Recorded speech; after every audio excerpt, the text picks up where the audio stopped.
আর যেখানেই ঘুরে বেড়াই না কেন, বাঙালির চিরন্তন দীপুদা অর্থাৎ দীঘা, পুরী, দার্জিলিং যতক্ষণ না কমপ্লিট করতে পারছিলাম, ততক্ষণ পর্যন্ত নিজেকে আপাদমস্তক খাঁটি ভবঘুরে বাঙালি বলতে পারছিলাম না। আর দীপুদার লেজ মানে দার্জিলিং ভ্রমণ কবে থেকেই বাকেট লিস্টের এক কোণে পড়ে পড়ে কাঁদছিল। অবশেষে 2024-এর অন্তিম লগ্নে পরিবার নিয়ে দার্জিলিং ভ্রমণের বহু পুরানো বাসনা পূরণ করতে পেরে নিজেই নিজের যেন পেট চাপড়ে দিলাম। আর নিজে একজন ট্রাভেল ব্লগার হিসাবে দার্জিলিং কেমনভাবে ঘুরে আসলাম, সেই ট্রাভেল প্ল্যান আপনাদের সাথে শেয়ার করাটা আমার নৈতিক কর্তব্যের মধ্যেই পড়ে। আজকের ভিডিওতে আপনারা আমার 2 রাত 3 দিনের সম্পূর্ণ দার্জিলিং ভ্রমণের খুঁটিনাটি তথ্য, খরচ, গাড়ি ভাড়া, হোটেল, ট্রেন, সাইট সিইং সব কিছু সম্বন্ধে একটা পরিষ্কার ধারণা পাবেন। তাহলে আর দেরি না করে আসুন ভিডিওটা শুরু করা যাক।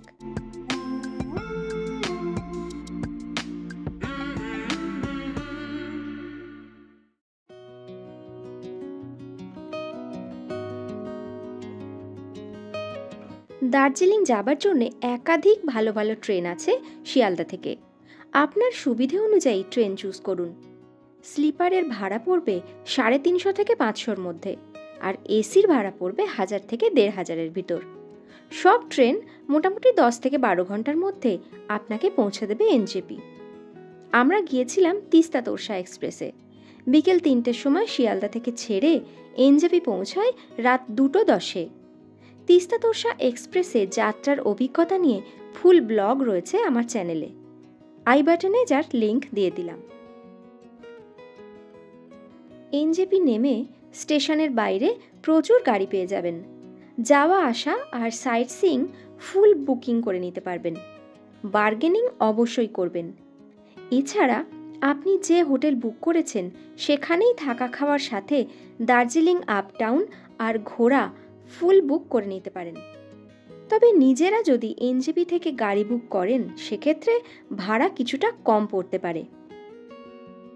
স্টেশন থেকে দার্জিলিং আমাদের 10 সিটার সুমো গাড়ির এক পিঠের ভাড়া পড়েছিল 3500 টাকা, যা সিজন অনুযায়ী ওঠানামা করে। আপনার দার্জিলিং ট্যুরকে বাজেট ট্যুর করতে চাইলে হয় অনেকজন মিলে যান কিংবা শেয়ার গাড়িতে যাওয়া আসা করুন।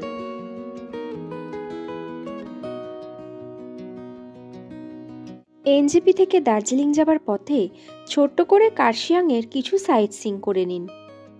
এখানে বলে রাখি, আমরা হোটেল থেকে কার প্যাকেজ নিয়েছিলাম, ড্রাইভারের নম্বর দিয়ে রাখলাম, আপনারা এনার সাথে কন্ট্যাক্ট করে নিতে পারেন। খুব সুন্দর করে ইনি দার্জিলিং ঘোরান। আমাদের 8 জনের সদস্যের জন্য 10 সিটার গাড়ি লেগেছিল।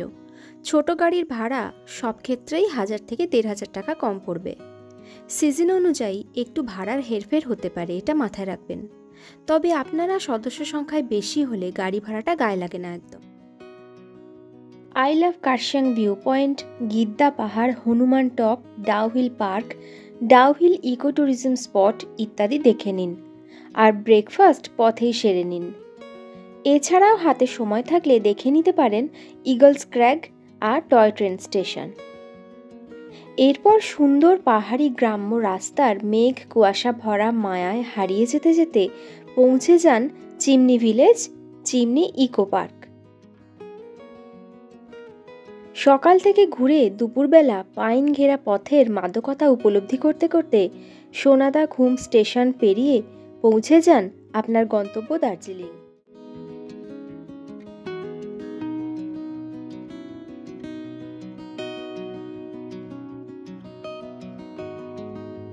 এবার আসি হোটেল প্রসঙ্গে। সবারই আকাঙ্ক্ষা থাকে ম্যালের কাছে হোটেল আর কাঞ্চনজঙ্ঘা ভিউ। আমাদেরও তাই ছিল। আমরা ছিলাম ম্যাল থেকে 5 মিনিট দূরত্বে গান্ধী রোডের ওপর অবস্থিত হোটেল সিন্ধু প্যালেসে। এই হোটেলটি ভীষণই বাজেট ফ্রেন্ডলি আর পরিষেবা খুব ভালো, আর অবশ্যই কাঞ্চনজঙ্ঘাও দেখতে পাওয়া যায়। হোটেল নিয়েছিল মাথাপিছু 950 টাকা থাকা ও খাওয়া মিলিয়ে। এটাও সিজন অনুযায়ী কম বেশি হবে। আপনি কিন্তু আশা করবেন না যে 2-3 জন মিলে গেলে হোটেল আপনাকে এত কম রেটে রুম দেবে। আপনাকে অন্ততপক্ষে 6-7 জনের গ্রুপ হতে হবে, তবেই রুম রেট এতটা কমবে। এই হোটেল সম্পর্কে বিস্তারিত তথ্য নিয়ে ভিডিও পেয়ে যাবেন আমার চ্যানেলে, লিংক আই বাটনে দেওয়া রইল। তারপর হোটেলে পৌঁছে ফ্রেশ হয়ে লাঞ্চ সেরে নিন। এখানে বলে রাখি, লজিং অ্যান্ড ফুল প্যাকেজের মধ্যে লাঞ্চের অপশন বেশিরভাগ হোটেলে ইনক্লুড করে না। লাঞ্চটা আলাদা করে কিনে খেতে হয়, হোটেল থেকেই বা বাইরে থেকে। বাইরে খাবার চেষ্টা না করাই ভালো, কারণ দার্জিলিংয়ে সুলভ মূল্যে সাধারণ খাবার হোটেল খুব কম। তার উপর বৃহস্পতিবার সব মার্কেট বন্ধ থাকে, তাই হোটেলেই লাঞ্চ বলে রাখবেন। হোটেল বা বাইরে খাবারের দাম খুব একটা হেরফের হয় না।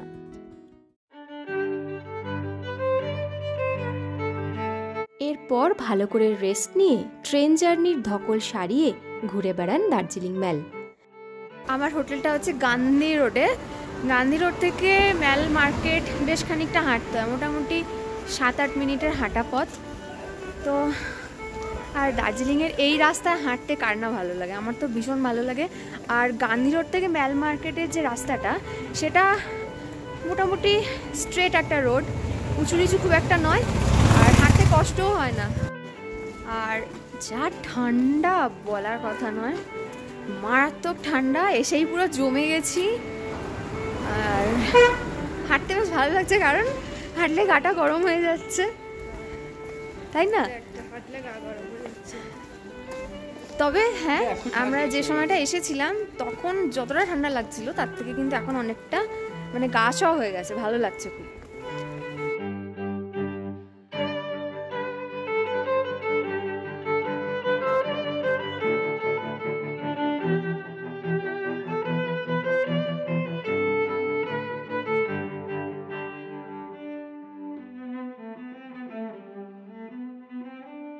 ম্যাল মার্কেট থেকে কেনাকাটা করুন, শীতবস্ত্র প্রচুর রিজনেবল দামে পেয়ে যাবেন।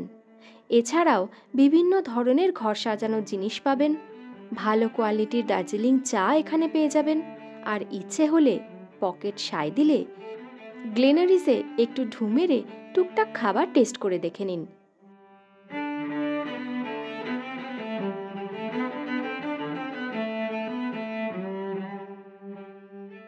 এরপর হোটেলে ডিনার সেরে শুতে যাবার আগে পরের দিনের ট্যুর প্ল্যান আর টাইগার হিল ভ্রমণের ব্যাপারে অবশ্যই ড্রাইভারের সাথে কথা বলে রাখবেন।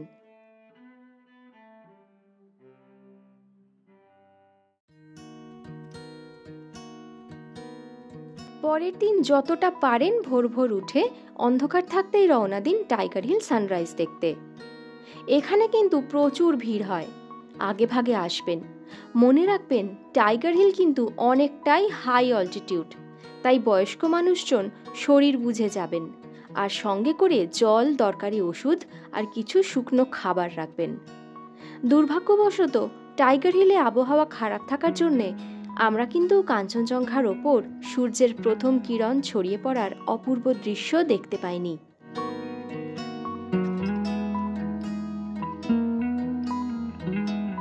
তো যাই হোক, টাইগার হিলে আরও কিছু ভিউ পয়েন্ট ঘুরে দেখে নিয়ে নেমে আসুন। সময় হবে আনুমানিক সকাল 7টা থেকে 7:30।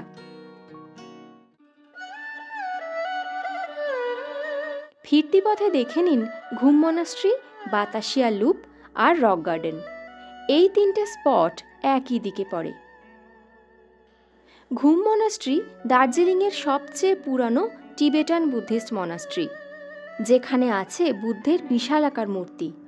মনাস্ট্রির ভিতরের দেওয়ালে অসাধারণ তিব্বতী শিল্পের সুন্দর কারুকার্যের নিদর্শন মুগ্ধ করবে।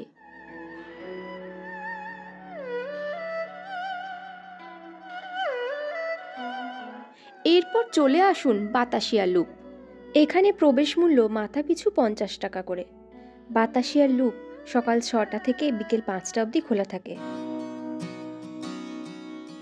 সর্পিল একটি রেলপথ, আর তার ঠিক মাঝখানে রয়েছে গোর্খা ওয়ার মেমোরিয়াল, যেখানে আছে যুদ্ধে আত্মবলিদান করা সাহসী গোর্খা সৈনিকদের স্মৃতির উদ্দেশ্যে একটি ব্রোঞ্জের গোর্খা সেনার মূর্তি। এখানে আপনি 50 টাকার বিনিময়ে পাহাড়ি পোশাকে নিজেকে সাজিয়ে ফটো তোলার আনন্দ নিতে পারবেন। পাবেন কাঞ্চনজঙ্ঘা সহ হিমালয়ান রেঞ্জ আর দার্জিলিং ঘুম শহরের পাগল করা 360 ভিউ উপলব্ধির সুযোগ। এরপর ঝটপট গাড়িতে উঠে বসুন, কারণ এবার গাড়ি ছুটবে রক গার্ডেনের দিকে। রাস্তা খুব খারাপ আর মারাত্মক উতরাই পথ, বেশ অনেকটা সময় লাগে এখানে আসতে, তাই রক গার্ডেন দিনের শুরুতেই এভাবে ড্রাইভাররা ঘুরিয়ে দেন। এখানেও প্রবেশ মূল্য 20 টাকা। রক গার্ডেনের মূল আকর্ষণ হচ্ছে একটা ঝর্ণা আর তাকে ঘিরে পাহাড়ের ধাপ কেটে কেটে সুদৃশ্য পায়ে চলা রেলিংয়ে ঘেরা পথ। এইসব দেখে হোটেলে ফিরতে বেলা 11-12 হবে। পথে কিছু খেয়ে নেবেন, তারপর হোটেলে ব্রেকফাস্ট করে স্নান সেরে বাকি স্পটগুলো দেখতে বেরিয়ে পড়ুন। যেহেতু আমাদের ট্রিপ 2 দিনের ছিল, তাই আমরা বেছে বেছে দার্জিলিং জু আর রোপওয়ে এই দুটো স্পট বাদ দিয়েছিলাম, কারণ এই দুটো ঘুরতে সারা দিন লেগে যায় আর লাইনও পড়ে প্রচুর।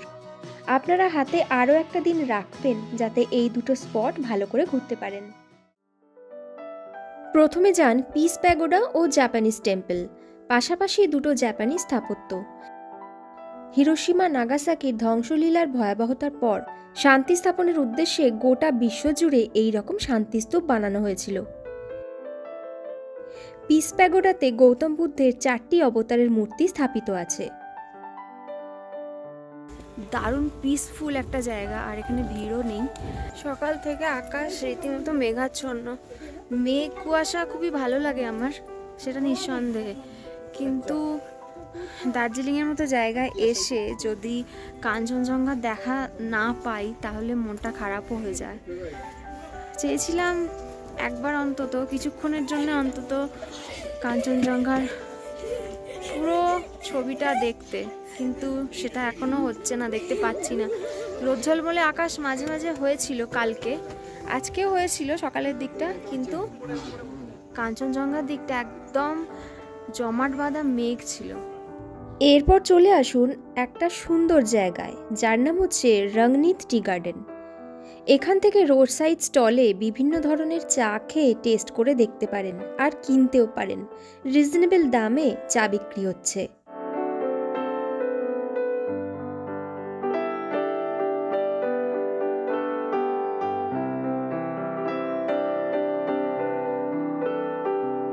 এবার বিকেল গড়িয়ে এলো, মহাকাল মন্দির ঘোরার আছে। এর মাঝে লাঞ্চ করে নিন কোথাও একটা। দার্জিলিংয়ে সাধারণ মানের খাবারের দোকানের খুব অভাব। গোটা ম্যালের আশেপাশে হাতে গোনা কিছু স্টল থাকে। আমরা তাই খুবই অসুবিধায় পড়েছিলাম খাবার খুঁজতে। শেষে ক্লক টাওয়ারের কাছে 4 মাথার মোড়ের একটা ক্যাফে থেকে মোমো খেয়েছিলাম।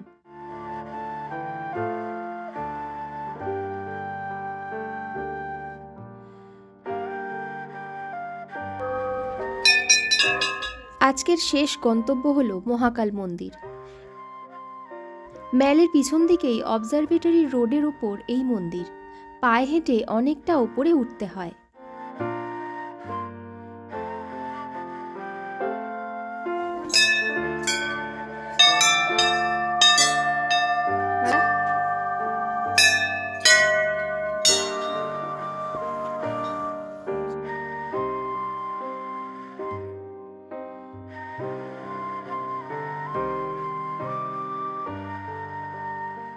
এইভাবে শেষ করুন দ্বিতীয় দিনের সাইট সিইং। দ্বিতীয় দিনের পুরো সাইট সিইং করতে গাড়ি ভাড়া পড়বে 4000 টাকার মতো। সন্ধ্যের সময়টা আবার মেলে কাটান, কারণ আজকেই দার্জিলিংয়ে আপনাদের শেষ রাত। কাল বাড়ি ফেরার পালা। তবে বাড়ি ফেরার পথে এনজেপি যাবার রাস্তায় আমরা দেখে নেব বেশ কিছু জায়গা। আমার মতো করে এইভাবে 2 রাত 3 দিনের ট্যুর কমপ্লিট আপনি করতে পারেন একদম কম খরচে আর কম সময়ে।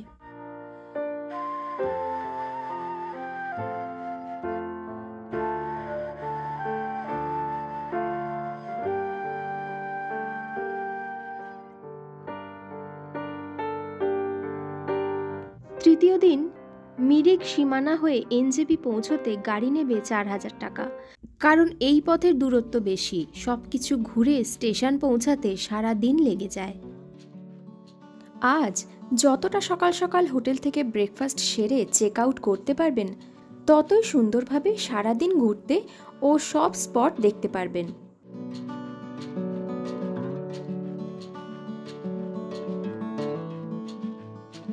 এখন যে মেন স্পটগুলো ঘুরবেন সেগুলো হলো লেপচা জগৎ পাইন ফরেস্ট, সীমানা view point, Pashupati market, Gopaldhara চা বাগান আর মিরিক লেক ও মিরিক চা বাগান।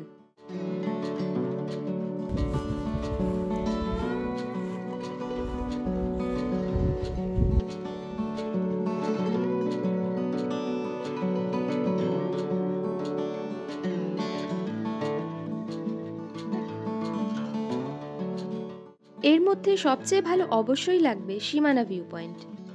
এখানে খুব কাছ থেকে দেখতে পাওয়া যায় নেপাল আর মন ভোলানো কাঞ্চনজঙ্ঘার সম্পূর্ণ ভিউ, যদি মেঘ এসে উৎপাত না করে।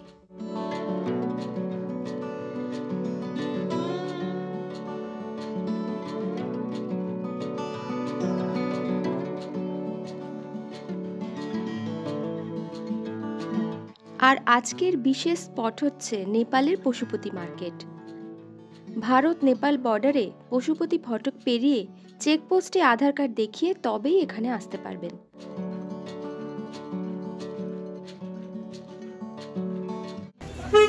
এখন আমরা যাচ্ছি পশুপতি মার্কেট। ওখানে পশুপতি মার্কেটের ভিতর ঢুকতে গেলে কিন্তু সবার আইডি প্রুফ লাগবে, মানে আধার কার্ড লাগবে। আধার কার্ড না থাকলে ঢোকা যাবে না। আর যে গাড়ি নিয়ে মানে সাইট সিইং করতে বেরিয়েছি আমরা, সেই গাড়িও এখানে চলবে না। আপনাকে আলাদা করে গাড়ি ভাড়া করতে হবে, 400 টাকা গাড়ি ভাড়া লাগবে। মার্কেটে প্রচুর শীতবস্ত্র, ব্যাগ, জামা, নেপালি হ্যান্ডমেড জিনিস, নানান পসরা রাস্তার দুপাশে সাজানো। ইচ্ছা হলে কিনুন স্মৃতি হিসাবে, তবে দাম কিন্তু সবকিছুরই বেশি। মার্কেট, পশুপতি মন্দির এইসব ঘুরিয়ে গাড়ি আবার আপনাকে ফটকে ছেড়ে দিয়ে যাবে। তবে যদি আপনি হাতে আরও বেশি সময় নিয়ে আসতে পারেন ও মার্কেট ছাড়াও আরও অনেক সাইট সিইং করতে চান, তাহলে কিন্তু তার ভাড়া আলাদা করে বেশি লাগবে। মাঝে গোপালধারা বা মিরিক কোথাও একটা লাঞ্চ করে নিন, ভালো খাবার দাবার এখানে পেয়ে যাবেন। তারপর সব জায়গা ঘুরে সন্ধেবেলা নেমে আসুন এনজেপি। তারপর আমাদের ট্রিপ শেষ করার পালা। মিরিক চা বাগান, মিরিক লেক ঘুরে গাড়ি আপনাকে পৌঁছে দেবে এনজেপি। আপনারা রাতেই ট্রেন ধরেন বেশিরভাগ, কিন্তু আমরা এনজেপিতে আজকের রাতটা থাকব, কাল সকালে আমাদের ট্রেন।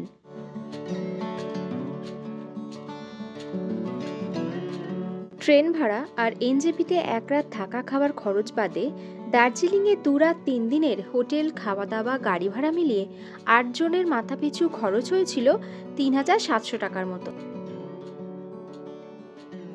দার্জিলিং ট্রিপ সংক্রান্ত কোনো ইনফরমেশন আপনাদের জানা বাকি মনে হলে আমাকে অবশ্যই কমেন্ট করুন। আর আজকের ভিডিও ভালো লাগলে please like, share and subscribe to skies and Miles.